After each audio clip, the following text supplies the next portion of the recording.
السلام علیکم ناظرین کرام، نئی ویڈیو میں آپ کو خوش آمدید کہتے ہیں۔ ایک جانب عمران خان کی سیکیورٹی اہلکاروں کو اچانک تبدیل کر دیا گیا ہے، جس پر عمران خان نے اپنے تحفظات کا اظہار کیا ہے۔ دوسری جانب کل چینی آفیشلز کی طرف سے دوبارہ ایک کھلا پیغام سیاسی جماعتوں اور اسٹیبلشمنٹ کو دیا گیا کہ آپ اپنے ملک میں استحکام لے کر آئیں۔ ایک سال بعد یہ دوسری مرتبہ چین کی جانب سے سیاسی استحکام پر زور دیا گیا ہے۔ اس سے پہلے چین نے ہمیں مئی 2023 میں جب کہا تھا تو انہوں نے عمران خان کو اغوا کر لیا اور پورے ملک میں آگ لگا دی تھی۔ وہ ویٹ میٹنگز میں کہہ رہے ہیں ہمیں مسلسل، لیکن یہ دوسری بار ہے اس سال کے اندر کہ ہمیں پبلکلی اب چائنا نے کہا ہے سیاسی استحکام لے کر آؤ۔ منصوبہ سازوں کو ناظرین کرام ایک ہی طریقہ آتا ہے کہ مارو دھاڑو، جو آگے آئے اسے قتل کر دو، اس سے استحکام آ جائے گا۔ یہی کچھ انہوں نے بنگلہ دیش میں کرنے کی کوشش کی اور ناکام ہو گئے، اور اب کچھ ایسا ہی ان کا منصوبہ میرے خیال میں پاکستان میں دوبارہ ہے کہ یہاں پہ مار دھاڑ پہلے سے زیادہ کر دو۔ اب جہاں پہ یہ مار دھاڑ کر رہے ہیں وہاں پہ اپنے لوگوں کو ڈرا بھی رہے ہیں۔ ایک انتہائی گھٹیا شخص جسے کبھی میں صحافی سمجھتا تھا، اور میں اس غلطی پر سب سے معافی مانگتا ہوں، 6 کیلوں والی سرکار، میں ہوں جاوید چودھری۔ وہ جیسے کہتے ہیں کہ ہوئے تم دوست جس کے دشمن اس کا آسماں کیوں ہو، تو اسٹیبلشمنٹ کا یہ ٹٹو ارشد شریف کے قتل کا الزام اسٹیبلشمنٹ پر لگا گیا ہے، اور اس کو پتہ بھی نہیں ہے اس نے کیا کر دیا۔ یہ ذرا سنیں کہ یہ کیا کہہ رہا ہے، جو لوگ حق اور سچ کے ساتھ کھڑے ہیں ان کے بارے میں کیا بول رہا ہے، اور ارشد شریف کے حوالے سے کیا فضولیات اس نے بکی ہیں، ذرا یہ خود سنیں۔ جبکہ نیوٹرل میڈیا یعنی ادھر تم ادھر ہم، یا ان کے ساتھ جیسے، لیکن ویسے ایک ٹریجڈی دیکھیں کہ جن لوگوں کو انہوں نے اپنے ساتھ ملایا وہ کہاں ہے۔ مثلا موعید پیرزادہ صاحب جو تھے وہ قریب تھے نا ان کے، تو کیا ہوا، ان کا شو بند ہوا، ملک سے باہر چلے گئے، اب وہ یوٹیوبر ہیں، امریکہ کے اندر بیٹھے ہوئے ہیں، وہاں پہ بیٹھ کے گالیاں دے رہے ہیں۔ اچھا، صابر شاکر صاحب جو تھے وہ اچھا شو کرتے تھے، یہاں پہ اچھا والا جرنلسٹ تھا اور پراپر جرنلسٹ تھا جو پرنٹ میڈیا سے الیکٹرانک میڈیا میں آیا۔ اچھا، وہ ایک خاص لیول تک پی ٹی آئی کے ساتھ جڑے، اور اس کے بعد کہاں گئے، وہ جا کے لندن میں بیٹھے ہوئے ہیں وہاں پہ یوٹیوب کے۔ اچھا، اس کے بعد آپ دیکھ لیں وہ تیسرے جو ان کے جو ساتھی ہیں، جو عمران ریاض صاحب، اب عمران ریاض صاحب جو ہے نا وہ بڑا اچھا والا جرنلسٹ تھا اور ایک ایسا اینکر تھا جو اپنے آپ کو ڈیولپ کر رہا تھا، اور اچھا انہوں نے ڈیولپ کیا، اور یوٹیوب کے اندر تو انہوں نے کمال کیا، اس میں کوئی شک نہیں۔ اب عمران ریاض صاحب جو ہے ان کے ساتھ کیا ہوا، وہ ٹیلی ویژن سے فارغ ہو گئے، اب وہ یوٹیوبر ہیں، اور یہ سارے لوگ اب پارٹی کے اوپر برڈن ہے، نہیں، اب پارٹی ان سب لوگوں کا کیا قصور ہے، یہ تو ملک میں بھی نہیں آ سکتے، ایک خاص لیول تک چلے گئے نا جی، جب آپ ہر لائن کراس کریں گے اچھا تو اس کا، اور پارٹی آپ کو بک اپ کرے گی۔ میں ارشد شریف صاحب کی میں مثال دیتا ہوں، ارشد شریف صاحب بہت زبردست قسم کا جرنلسٹ تھا، اور ہم لوگ تو ہم ساتھی تھا ہمارا، تو اس کے ساتھ کیا ہوا کہ پارٹی نے اتنا سر پہ اٹھایا اور تالیاں بجائیں، الٹیمیٹلی وہ زندگی سے گزر گیا، زندگی اس کی ختم ہو گئی۔ جی، یہ ارشد شریف شہید کے بارے میں کہہ رہا ہے کہ ارشد شریف کو تحریک انصاف نے اتنا اٹھایا کہ دیکھیں پھر اس کی وجہ سے وہ جان سے بھی گیا۔ کس سے لڑائی ہو رہی ہے اسٹیبلشمنٹ کی، آپ مجھے بتائیں۔ ظاہر ہے اسٹیبلشمنٹ کی پی ٹی آئی سے لڑائی ہے، تو اگر پی ٹی آئی کا موقف وہ بیان کر رہا تھا بقول اس کے، جبکہ ہم کہتے ہیں وہ تو حق اور سچ کی بات کر رہا تھا، وہ تو بتا رہا تھا کہ بادشاہ ننگا ہے، وہ تو بتا رہا تھا کہ وہ کون تھا،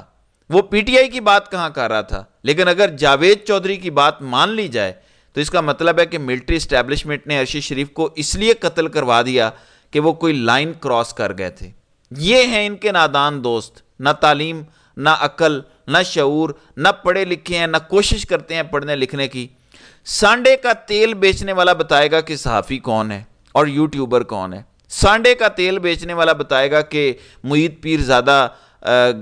بیٹھا گالیاں دے رہا ہے امریکہ میں، اور صابر شاکر اب صحافی نہیں رہا، یوٹیوبر بن گیا ہے، اور عمران ریاض کو دیکھو وہ ختم ہو گیا ہے۔ ناظرین اکرام، ارشد شریف کے پیروں کی خاک بھی نہیں ہے جس کا نام ہے جاوید چودھری۔ حق کے لیے بندہ کھڑا ہوتا ہے تو شہید ہوتا ہے، جو ٹاؤٹ بنا رہتا ہے وہ ایسی غلاظت والی زندگی گزارتا ہے، ایسی گیدڑ والی زندگی گزارتے ہیں۔ ایسی زندگی گزارنے کی تمنا میر جعفر کی بھی تھی، میر صادق کی بھی تھی، لیکن زندگی ہوتی ہے ٹیپو سلطان والی، زندگی ہوتی ہے ارشد شریف شہید والی، زندگی ہوتی ہے عمران ریاض خان والی، اور سب سے بڑی مثال زندگی ہوتی ہے عمران احمد خان نیازی والی، جو جیل میں ہے اور جیل میں انہوں نے بتایا کہ پنکھا تک بند کر دیتے ہیں میرے سیل کا، جون کی تپتی دھوپ، سال کے سب سے بڑے دن چل رہے ہیں، امیجن کریں ایک بندہ ایک چھوٹے سے سیل میں ہے، وہیں اس نے پورا دن بیٹھنا ہے، ٹوائلٹ بھی وہی کرنا ہے، وہ باہر بھی کہیں نہیں جا سکتا، کتنی گرمی، کتنا حبس، کتنا وہاں پہ طوفان ہوگا گرمی کا، اوون بنا ہوا ہے وہ کمرہ، لیکن عمران خان کو وہاں رکھا ہوا ہے اور ٹارچر کر رہے ہیں، جبکہ وہ بندہ کہہ رہا ہے کہ کسی قسم کی ڈیل نہیں کروں گا، میں آپ کو پہلے بھی آفر کر چکا ہوں، مجھے قائل کرو کہ یہ چور بہتر ہے ملک کے لیے، مجھے قائل کرو کہ میں اس ملک کے لیے برا ہوں، میں پیچھے ہٹ جاؤں گا،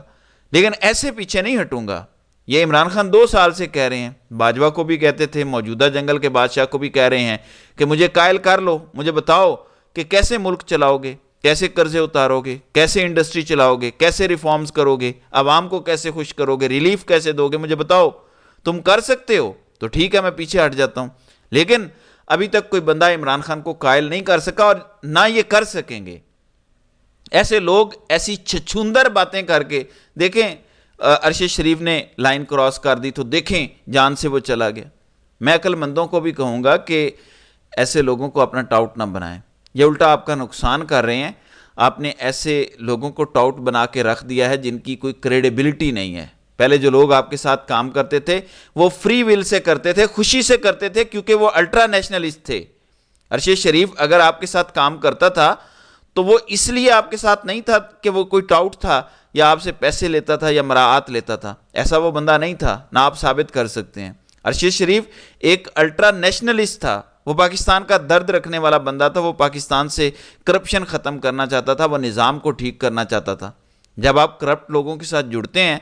تو وہ آپ کے خلاف ہو گیا۔ یہی حال صابر شاکر کا ہے، یہی محیط پیرزادہ کا ہے، یہ سب لوگ آپ کے ساتھ کام کرتے تھے، آپ کے ساتھ ان کی ملاقاتیں بھی تھیں، آپ ان کو بریفنگز میں بلاتے تھے، معلومات تک رسائی دیتے تھے، لیکن یہ سب لوگ آپ کے ساتھ کسی پیسے کے لالچ میں نہیں تھے، یہ آپ کے ساتھ اس لیے تھے کہ یہ الٹرا نیشنلسٹ قسم کے لوگ تھے، یہ پاکستان کی بہتری چاہتے تھے اور انہیں لگتا تھا کہ آپ بھی پاکستان کی بہتری چاہتے ہیں۔ دا منٹ انہیں لگا کہ آپ پاکستان کے خلاف جا رہے ہیں، یہ لوگ آپ کے خلاف بھی ہو گئے، اور میرے سمیت ہم سب یہی سوچ رکھتے ہیں کہ جس وقت آپ دوبارہ رجوع کریں گے، دوبارہ محب وطن بنیں گے، ریاست پاکستان کے وفادار ہو جائیں گے، یہ ساری تنقید ختم ہو جائے گی۔ آپ کو ریاست پاکستان کی وفاداری کا حلف لینا پڑے گا اور خود کو اپنے حلف کے تابع کرنا پڑے گا، آئین اور قانون کے تابع کرنا پڑے گا۔ ناظرین کرام، قاضی صاحب نے پہلی سماعت کے دوران عمران خان کو کہا تھا کہ دیکھیں الیکشن کی جو پٹیشن ہے وہ آپ کے وکیل کو پتہ ہے کہ کیسے جلدی لگانی ہے، تو آپ فائنلی حامد خان جو نیند میں سوئے ہوئے تھے وہ جاگے ہیں اور انہوں نے ایک پٹیشن جو ہے وہ دائر کر دی ہے کہ ہمیں 24-25 تاریخ تک ہماری جو الیکشن میں دھاندلی کی پٹیشن ہے وہ سنیں۔ اب اس میں دیکھتے ہیں کہ قاضی صاحب یہ پٹیشن لگاتے ہیں کیونکہ اس میں آرٹیکل 218 اور 219 کے حوالے سے صدا کی گئی ہے کہ الیکشن کمیشن کا کام ملک میں free and fair transparent election کروانا ہے اور وہ اس میں ناکام ہو گیا ہے۔ اس کے حوالے سے ثبوت تو اتنے زیادہ ہیں، گواہ اتنے زیادہ ہیں، پھر اگر یہ کیس چلتا ہے تو اس میں راولپنڈی کے کمشنر کو بلایا جائے گا، پھر اور لوگوں کو طلب کیا جائے گا، اور میں آپ کو بتاؤں کہ اگر یہ کیس ایک بار لگ گیا تو بہت سارے پریزائڈنگ افسران گواہ بننے کے لیے تیار ہیں کہ ہم نے فارم کوئی اور بنایا تھا جبکہ یہ کوئی اور لگ گیا ہے۔ اگر اس طرح کی دھاندلی کا کیس لگ گیا، ویسے تو قاضی صاحب لگنے نہیں دیں گے، اگر لگ گیا اور قاضی صاحب نے انڈیپینڈنٹ بینچ بنا دیا، یعنی جو کمیٹی ہے اس نے انڈیپینڈنٹ بینچ بنا دیا، تو یہ باقی جو ٹریبیونلز میں کیس چل رہے ہیں ان کی ضرورت نہیں رہے گی، یہ پورے کا پورا الیکشن ہی سرے سے اٹھ جائے گا۔ تو یہ دیکھتے ہیں پٹیشن اب لگتی ہے اور قاضی صاحب اس پہ کون سی چھلانگیں لگاتے ہیں، کیونکہ قاضی صاحب کو جس وقت یہ احساس ہو گیا کہ میری ایکسٹینشن نہیں ہو سکتی اور فل کورٹ کا یہ جو کیس 24 تاریخ کو لگنے جا رہا ہے یہاں سے سب کچھ نکل کے آئے گا، اگر تو 7 ججز قاضی صاحب کے خلاف کھڑے ہو گئے تو گیم اوور، اس کے بعد قاضی صاحب کے دانت ختم ہو جائیں گے، قاضی صاحب اس کے بعد کخ نہیں کر سکیں گے۔ میں آپ کو یہ لکھ کر دینے کو تیار ہوں، یہ ایک کیس ہے اور اس میں فل کورٹ بیٹھا ہوا ہے، اگر ججز ڈٹ گئے، ججز لالچ میں نہ آئے کہ ہمیں 2-2 سال ایکسٹرا نوکری مل جائے گی، 3-3 سال، کیونکہ اس ٹائم تمام ججز کو لالچ دیا گیا ہے، ہائی کورٹ کے بھی اور سپریم کورٹ کے بھی، کہ آپ کو 3-3